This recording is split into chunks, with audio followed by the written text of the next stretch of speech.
that's a no-no on these, in case a wire chafes under the hood or something. Again, these are the shims that go make up the gap. That's critical in all the center sections. Oh, yummy. Yeah, pull it out and waste it. Welcome back, everyone. We're standing here in the driveway next to the old Timberjack. I haven't done a whole lot since we saw each other last.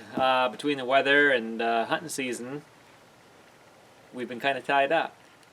And Alice is standing behind the camera. She got her very first buck this year. Nice little 7-pointer. And I'll throw up a picture right now of that. Here's Alice with her 7-pointer she got. You want to tell everybody the story about it? How it came out?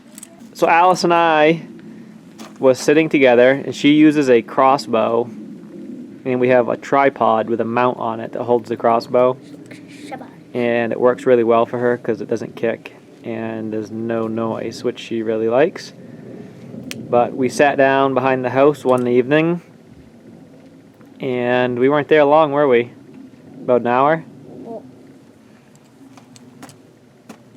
We were just kind of doing our own thing.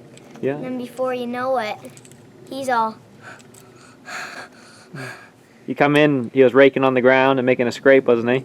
Yeah. Scraping the ground. He keeps coming closer and closer. And then he turns this way.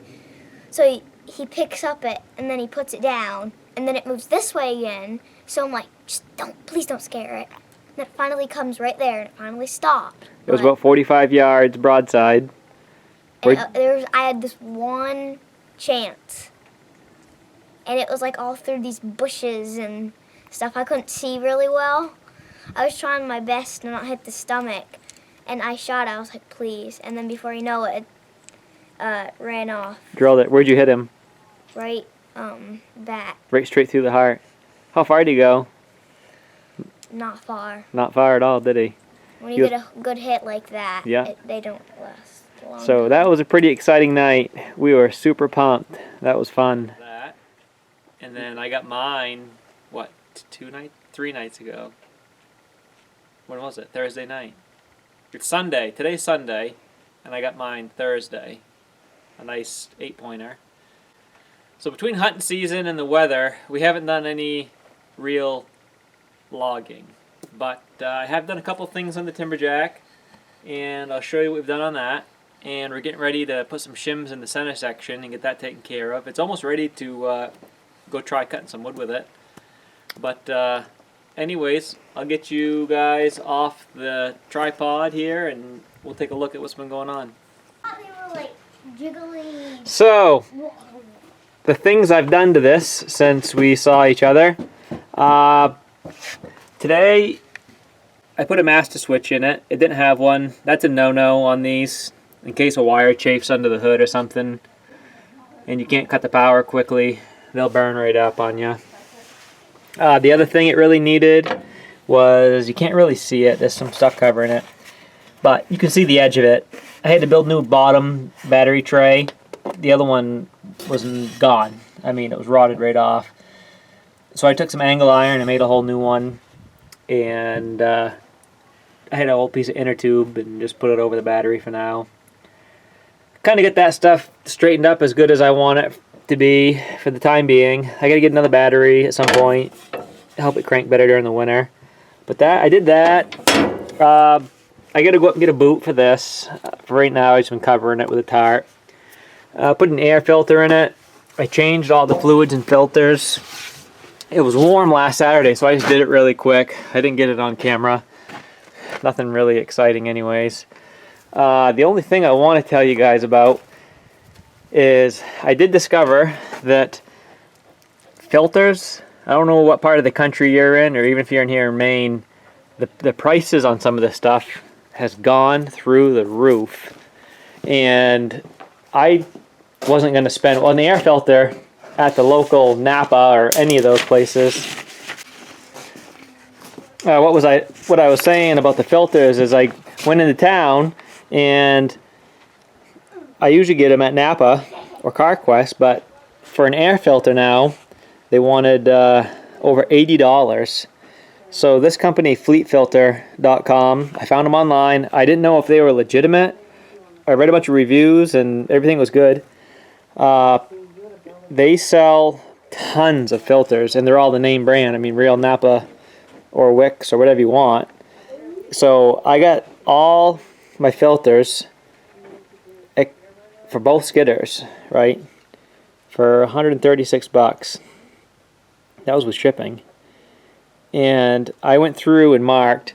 So like my air filter through them was 42 bucks. Local Napa's 80. One of the oil filters, because one of my skidders has a cartridge oil filter and the other one's a spin-on. And the cartridge one was $11.91. Yeah, this is $24. So it's about half price for all of them. Highly recommend them. I'm not affiliated with them at all, but I will definitely use them. I think I'm going to order another set of filters in a month or so to have on hand for next spring. Things are just getting crazy. It's the same with like the 8090. I needed a pail of 8090 and everybody in town wanted $100. And I got one shipped here for $62. Things are just outrageous. And you try to do maintenance on stuff, but when it costs so much, it's ridiculous. But you gotta be creative. I'm a penny pincher. That's why you see me driving an old pickup and running these old machines, because I just can't justify spending the money on some of this stuff. But anyways, what I'm up to right now is getting some blocking. I gotta get under it, get a bottle jack on each side of the machine, and then I want to try to get the top pin out. I'm gonna do one pin at a time, and I gotta put some shims in there because it has up and down play like I told you last time. So I'm gonna get that going and check back in a minute. Alright, I got the center section jacked up for the shims, and I got the pin down as far as it needs to come down. There's an old bushing in here. I gotta get that out.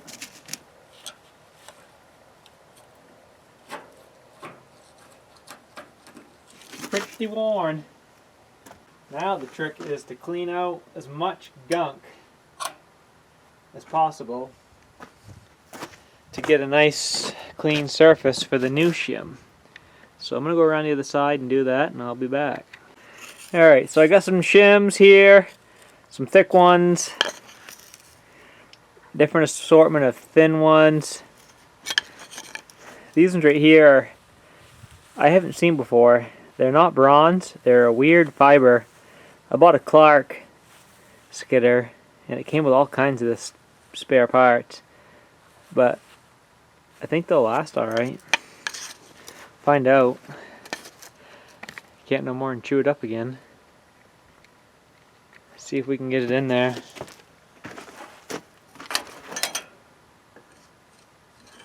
Yes, sir. I think we can do that one and a thin one. I gotta jack it up a little bit. This is what takes some time, is jacking it up and getting it just right. Alright, I got the top ones reshimmed, and I am very happy with what I'm seeing so far. The pins are in really good shape. So is the bushing. It was just the shims like I had thought. Again, these are the shims that go make up the gap. That's critical on all the center sections. A lot of guys put bushings in this and then they don't shim it right, and it'll blow the bushing right back out. You gotta get it as tight as possible. You don't want any movement.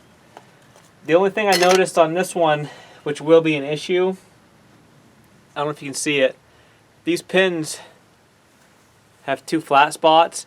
There should be under your chassis, there should be a flat spot welded so that pin can't turn.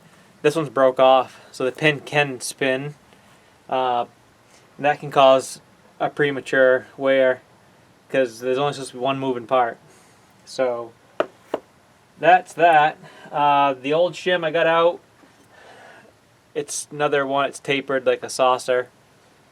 So we've got some new ones here, and just trying to figure out the right combination and get it as thick as possible. And I think I figured out what I want in there,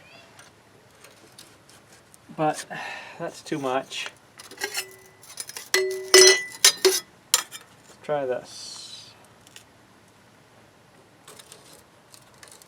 I think that's going to be it. The fun part's getting the shims lined up, because you're tempted to stick your finger in the hole, but that would not be good if the machine moved. I think that's pretty good right there. Probably as close as we're going to get it. It's going to help a lot. It's not going to be perfect. I'll put new bushing. The bushings seem tight, but for the winter we'll keep the grease in it, and I think it's going to be tighter than most skidders out there right now. This thing's really, really tight the more I mess with it, so I'm happy. I am happy. We're going to have to use it this winter too, because I just moved on to that wood lot that I'll show you tomorrow. And I'm going to cut that, and then Zach and I, and Zach's supposed to help me on the spruce, but he's on a nice lot right now, and if the landowner keeps letting him cut, he's going to stay right there. I told him to stay right there, because he's cutting some nice pine and popple. So I told him to stay right there. That spruce lot's not going anywhere. We can hit that later in the winter or even in the spring. So I want to put this one though up in the spruce lot. I'll put this machine up in the spruce lot. We'll keep my skidder where it is now, and if I have to, I'll go back and forth. So I got that in there. I'm going to put the wrench on it.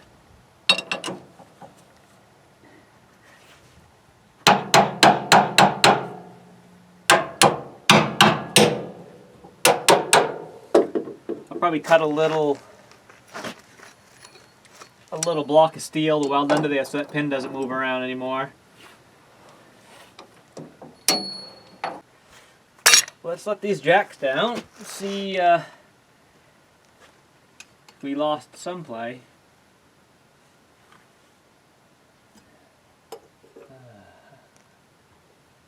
I'd say we did. It didn't even move. She didn't even move. Wow, that's going to be nice. I'm going to move these jacks and fire it up. See if I can feel it.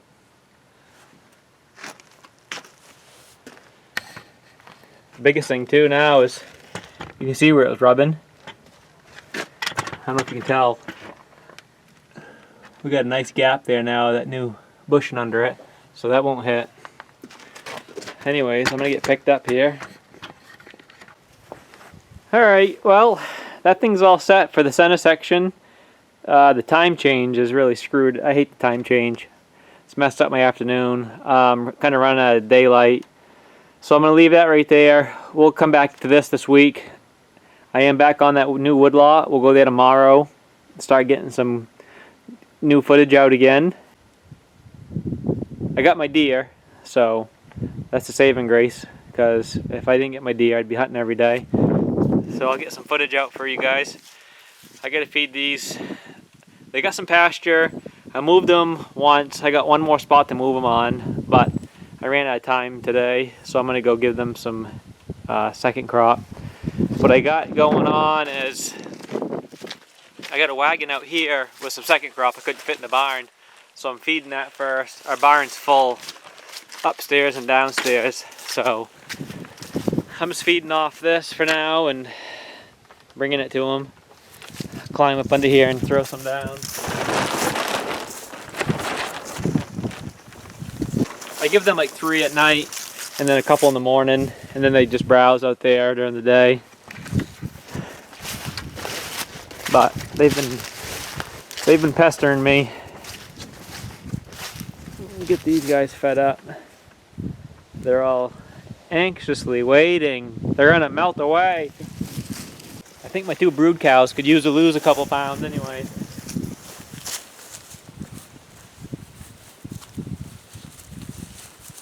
Watch out. See if they can knock this over and break it. What do you think, Erica?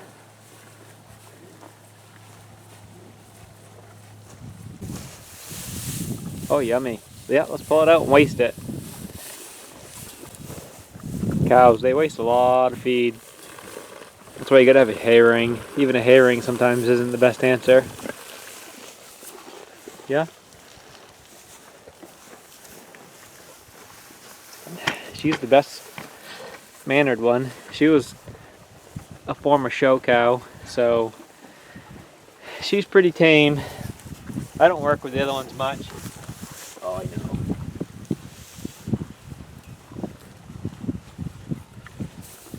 I just come out and feed them, and I don't really hang out with them a whole lot, just because we do butcher them. So, I mean, Erica, this one here, and her daughter, I'll keep them for probably ever as brood cows, but the other ones go for butcher, so I could easily get attached, and then I would never get rid of them. And then I'd have 50 cows up here, which I don't need. 5 is too many. So, well, that's that. Well, I know it's a quick video, but just figured I'd get something out there for everybody. I'm excited for this winter and get some good weather and we can get some work done. I'm also going to be scaling logs part-time at the Waldo log yard, which is a log yard a few miles away. I have my state scaling license and I scaled there 2 years ago, so they need some help and I told them I would. So it's going to be a busy winter, but it'll be fun. I'll show you guys how to scale logs. That's a whole different topic in itself. But anyways, thanks for watching and subscribe and like, and I'll see you tomorrow.